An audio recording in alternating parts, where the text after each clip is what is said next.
Subscribe करिए हमारे channel target UP TET CTET को और बेल आइकन को दबाइए। हेलो फ्रेंड्स, मैं रेनू स्वागत करती हूँ आप सभी भावी अध्यापक एवं अध्यापिकाओं का आपके अपने channel target UP TET CTET में। दोस्तों, हम लोग सामाजिक अध्ययन में इतिहास विषय के अध्ययन में हम लोगों ने मौर्यकालीन समाज, गुप्तकालीन, इसके अलावा वर्धन वंश के साथ ही साथ हम लोगों ने दक्षिण भारत के कुछ प्रमुख राजवंशों के विषय में पढ़ लिया था। अब दोस्तों, यहाँ से शुरू होता है अरब आक्रमण।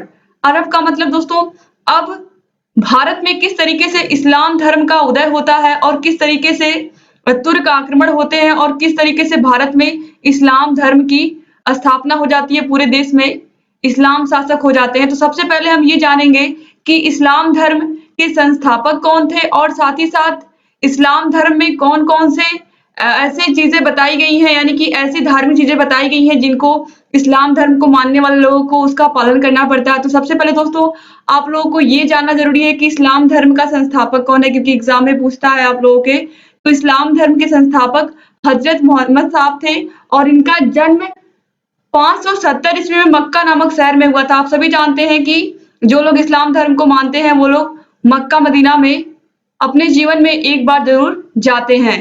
तो क्यों जाते हैं दोस्तों, इनके धर्म में ये चीज बताई गई है। तो सबसे पहले दोस्तों, जो इस्लाम धर्म है वो बताता क्या है। इस्लाम धर्म में 3 बुनियादी सिद्धांत है, वो ये है कि आप समता रखिए, समानता रखिए और लोगों से बंधुत्व यानी कि लोगों से प्रेम पूर्वक व्यवहार करिए, यही सिखाता है इस्लाम धर्म। अब इस्लाम धर्म को मानने वाले लोगों के लिए अपने दैनिक जीवन में 5 चीजें करनी अनिवार्य होती हैं। वो 5 चीजें क्या हैं? प्रतिदिन 5 बार नमाज पढ़ना, रमजान के पवित्र महीने में रोजा रखना, आप सभी लोग जानते हैं इसके बारे में। अल्लाह एक है और मोहम्मद उसके पैगंबर हैं, तो ये भी आप याद रखिएगा कि क्या कहा गया है। और अपनी उपार्जित आय का 2% गरीबों को दान करना, यानी कि जितना हम कमाते हैं उसका 2% गरीबों में दान करना, ये भी कहा गया है इस्लाम धर्म में। और पूरे जीवन में एक बार मक्का की तीर्थ यात्रा या हज करना। तो इस तरीके से यहाँ पर ये सब बातें इस्लाम धर्म में बताई गई हैं। 5 महत्वपूर्ण बातों का जिक्र किया मैंने। अब दोस्तों, इसके बाद अब हम देखने वाले हैं यहाँ पर किस तरीके से अपने देश में अरबों का आक्रमण हुआ, उसके बाद किस तरीके से तुर्क आए भारत में और उन्होंने किस प्रकार से भारत में बहुत सारे आक्रमण के माध्यम से बहुत सारे चीजें की, साथ ही साथ उन्होंने बहुत सारे महत्वपूर्ण युद्ध लड़े और उन सभी के बारे में हम जानेंगे। तो सबसे पहले यहाँ पर आप देखिए कि अरब आक्रमण का कारण क्या था। श्रीलंका के शासक द्वारा भिजवाए जा रहे बहुमूल्य उपहारों से लदे 5 जहाजों का सिंध के देहल नामक बंदरगाह के निकट समुद्री लुटेरों द्वारा लूट लिया जाना था। सर्वप्रथम 712 ईस्वी में मोहम्मद बिन कासिम द्वारा सिंध पर आक्रमण किया गया था, यानी कि 712 ईस्वी में मोहम्मद बिन कासिम के द्वारा सिंध पर आक्रमण किया गया। उस समय सिंध का शासक दाहिर था, अरबों का शासक अल हजाज द्वितीय था। इसके बाद देखिए, भारत में सर्वप्रथम जजिया कर अरबों के द्वारा सिंध में लगाया गया था। तो आप याद रखिएगा कि भारत में सर्वप्रथम जजिया कर किसके द्वारा लगाया गया था? तो जजिया कर लगाया गया था अरबों के द्वारा। अब देखिए तुर्क आक्रमण। तुर्क आक्रमण से यही से पूरे भारत का जो इतिहास है वो बदलता है, तो इसको आप बहुत ध्यान से देखिएगा। किस तरीके से महमूद गजनवी आता है, उसके बाद मोहम्मद गोरी आता है और किस तरीके से ये देश में आकर के कितना लूटपाट मचाते हैं और किस तरीके से बहुत सारे मंदिरों को तोड़ देते हैं और ऐसी बहुत सारी चीजें आप सुनोगे तो आपको पता चलेगा कि किस तरीके से। पहली बात तो जब ये भारत में आते हैं तो इनका भारत को पहले सोने की चिड़िया कहते थे, अभी भी सोने की चिड़िया है, लेकिन उस समय दोस्तों अपने देश में इतना अधिक सोना था और बहुत सारी चीजें थी, बहुत धन धान्य से पूर्ण था। तो जिन लोगों को धन की लालच होती थी वो भारत पर आक्रमण करते थे। तो यहाँ पर देखिए, सर्वप्रथम 986 ईस्वी में सुबुक्तगीन के द्वारा प्रथम तुर्क आक्रमण किया गया। महमूद गजनबी पहला तुर्क शासक था जिसने सुल्तान की उपाधि धारण की थी। अब महमूद गजनबी के आक्रमण का उद्देश्य क्या था?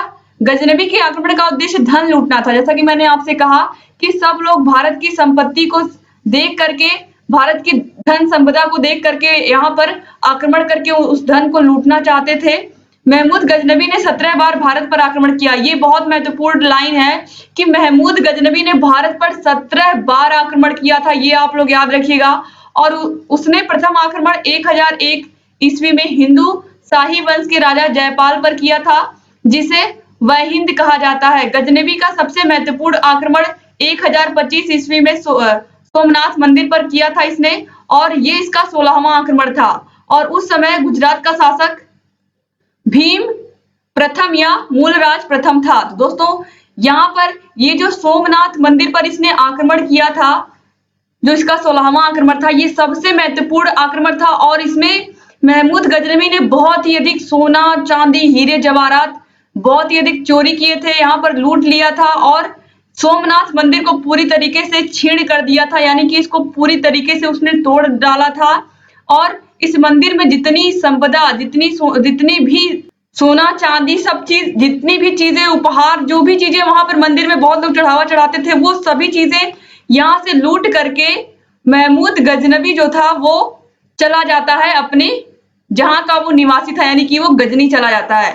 तो इस तरीके से जो महमूद गजनवी था, उसका मुख्य जो रोल है वो यही है कि वो भारत में क्या करने आता है, भारत में धन लूटने आता है और धन लूट करके ही वो चला जाता है। जैसा कि मैंने ऑलरेडी आपको बोला, भारत को सोने की चिड़िया कहते थे, तो यहाँ पर बहुत धन धान्य से पूर्ण था हमारा देश, तो बहुत लोगों की नजर इस पर रहती थी। और यहाँ पर आपने देखा कि किस तरीके से वो लूट करके सभी धन धान्यों को यहाँ से चला जाता है, साथ ही साथ मंदिर को भी बहुत नुकसान करता है।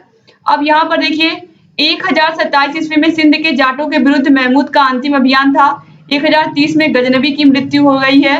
गजनवी के दरबार में अलबरूनी, फिरदौसी, उत्बी तथा फारूकी नामक विद्वान रहा करते थे। और अलबरूनी का पूरा नाम अबू रेहान मोहम्मद इब्न अहमद था। उसने तहकीके हिंद, किताब उल हिंद नामक पुस्तक की रचना की थी। यानी कि जो महमूद गजनवी था, उसके दरबार में अलबरूनी, फिरदौसी जैसे, फारूकी जैसे विद्वान रहते थे, क्योंकि ये 1001 से 1025 तक लगातार ये भारत पर आक्रमण करता रहा और इसने लगातार तब तक लूटपाट मचाई। और इसने अपने दरबार में भी कुछ विद्वानों को शरण दिया था, जिनको आप देख सकते हैं। और इस तरीके से यहाँ पर अलबरूनी का जो पूरा नाम था वो आप याद रखिएगा, अबू रेहान मोहम्मद इब्न अहमद था। और इसने तहकीके हिंद या किताब उल हिंद नामक पुस्तक की रचना की थी। तो तहकीके हिंद किसकी रचना है? अलबरूनी की रचना है। ये आप लोग याद रखिएगा, मैं बार बार रिपीट कर रही हूँ क्योंकि एग्जाम में आप लोग के पूछता है। अब यहाँ से स्टार्ट होता है मोहम्मद गोरी। महमूद गजनवी के बारे में आपने क्या चीज देखा कि महमूद गजनवी जो आता है भारत में, वो क्या करता है, वो यहाँ पर आता है, उसका मेन उद्देश्य ये रहता है, बार बार आक्रमण करता है कि भारत में जितनी धन संपदा है, जितने मंदिर है, क्योंकि उस समय मंदिरों में बहुत अधिक सोना, चांदी और चढ़ा रहता था, तो सब लोग की नजर जो होती थी वो मंदिरों पर होती थी। तो यहाँ पर भी वही चीज उसने की थी कि किस तरीके से उसने धन संपदा को लूटा और फिर वो गजनी चला जाता है। लेकिन यहाँ पर अब आता है मोहम्मद गोरी। मोहम्मद गोरी का भी कुछ यही रहता है उद्देश्य कि वो भी धन धान्य लूटना चाहता है, लेकिन उसका कहीं ना कहीं उद्देश्य ये भी रहता है कि भारत में वो अपने साम्राज्य का निर्माण भी करना चाहता है। तो मोहम्मद गोरी ने भी कई आक्रमण किए थे। तो चलिए देखते हैं हम। मोहम्मद गोरी के आक्रमण का उद्देश्य भारत में साम्राज्य का निर्माण करना था, यानी कि वो धन संपदा लूटना चाहता था, उसका भी उद्देश्य था ये, लेकिन साथ ही साथ वो भारत में अपने साम्राज्य का भी निर्माण करना चाहता था। अब मोहम्मद गोरी के कौन कौन से अभियान थे, देखिए। सबसे पहले जो मोहम्मद गोरी का अभियान था वो है 1175 ईस्वी में। इसने पंजाब के मुल्तान शहर पर इसने आक्रमण किया था और सिंध और मुल्तान पर अपना अधिकार जमा लिया था। तो आप याद रखिएगा कि पंजाब के मुल्तान शहर पर आक्रमण किया था इसने और सिंध और मुल्तान पर अधिकार कर लिया था 1175 ईस्वी में ही। मोहम्मद गोरी का जो अभियान था जिसमें पंजाब के मुल्तान और सिंध पर इसने अपना अधिकार कर लिया था। तो इसके विपक्षी शासक कौन थे, यानी कि किससे इसने युद्ध लड़ा था? करमाती से लड़ा था और अंत में ये जीत गया था, ठीक है, यानी कि गोरी विजयी हुआ था। अब यहाँ पर 1178 ईस्वी में इसने क्या किया था? गुजरात या माउंट आबू या फिर कयादरा, या इसका नाम है इस जगह का, इस जगह के लिए इसने युद्ध लड़ा था। और यहाँ पर आप देखिए उस समय शासक कौन था इसके विपक्ष में? भीम द्वितीय या मूलराज द्वितीय, और गोरी यहाँ पर पराजित हो जाता है। इसके बाद जो सबसे महत्वपूर्ण युद्ध है वो है 1191 ईस्वी में और 1192 ईस्वी में। 1191 ईस्वी में तराइन का प्रथम युद्ध होता है, जो पृथ्वीराज चौहान तृतीय के साथ ये लड़ता है और गोरी इसमें पराजित होता है, यानी कि जो मोहम्मद गोरी है वो हार जाता है। फिर 1192 में तराइन का द्वितीय युद्ध होता है और इसमें पृथ्वीराज चौहान तृतीय से ये युद्ध लड़ता है, लेकिन यहाँ पर क्या होता है? गोरी जीत जाता है, यानी कि जो 1192 में द्वितीय युद्ध होता है उसमें गोरी जीत जाता है। और 1194 में देखिए चंदावर में युद्ध होता है, किसके खिलाफ, यहाँ पर देखिए किसके खिलाफ गोरी लड़ता है, जयचंद के खिलाफ, यानी कि जयचंद और गोरी के बीच युद्ध होता है चंदावर के लिए। और इसमें भी जो गोरी है वो क्या होता है, विजयी होता है। तो इस तरीके से यहाँ पर आप देखिए मोहम्मद गोरी की, आप देखिए यहाँ पर युद्ध की कला कितनी अच्छी थी कि किस तरीके से वो हारने के बाद भी हार नहीं माना और अंत में वो पूरे देश पर किस तरीके से उसने अधिकार किया। धीरे धीरे सभी युद्धों को वो जीतता गया और शुरू में उसको हार मिली, लेकिन उसने उस हार से बहुत कुछ सीखा और यहाँ पर आगे बढ़ा। अब दोस्तों यहाँ पर देखिए मोहम्मद गोरी का उसका जो गुलाम था, प्रमुख गुलाम, वो था कुतुबुद्दीन ऐबक, यानी कि जो मोहम्मद गोरी था उसका ये गुलाम था कुतुबुद्दीन ऐबक, और ये था दिल्ली सल्तनत का संस्थापक, या फिर इसी को हम बख्तियार खिलजी के नाम से भी जानते हैं। अब यहाँ से सभी वंश स्टार्ट होंगे, गुलाम वंश, खिलजी वंश, लोधी वंश। अब देखिए इसने नालंदा तथा विक्रमशिला विश्वविद्यालय को नष्ट कर दिया था। ये आप देखिए, जैसा कि मैंने ऑलरेडी बोला कि उस समय पर मंदिरों को तोड़ दिया गया, साथ ही साथ जो बड़े बड़े विश्वविद्यालय थे जहां पर लोग पूरे विश्व के लोग शिक्षा लेने आते थे, नालंदा विश्वविद्यालय और विक्रमशिला विश्वविद्यालय, जो कुतुबुद्दीन ऐबक था किसका गुलाम था, मोहम्मद गोरी का गुलाम था, और इसने क्या किया था, नालंदा और विक्रमशिला विश्वविद्यालय को तोड़ डाला था, नष्ट कर दिया था। इसने बंगाल के सेन वंश के शासक लक्ष्मण सेन को पराजित किया था। मोहम्मद गोरी के समय में प्रचलित सिक्कों को देहलीवाल सिक्के कहा जाता था। इन सिक्कों पर लक्ष्मी की आकृति बनी है तथा इन सिक्कों पर मोहम्मद बिन शाम तथा पृथ्वीराज का नाम अंकित था।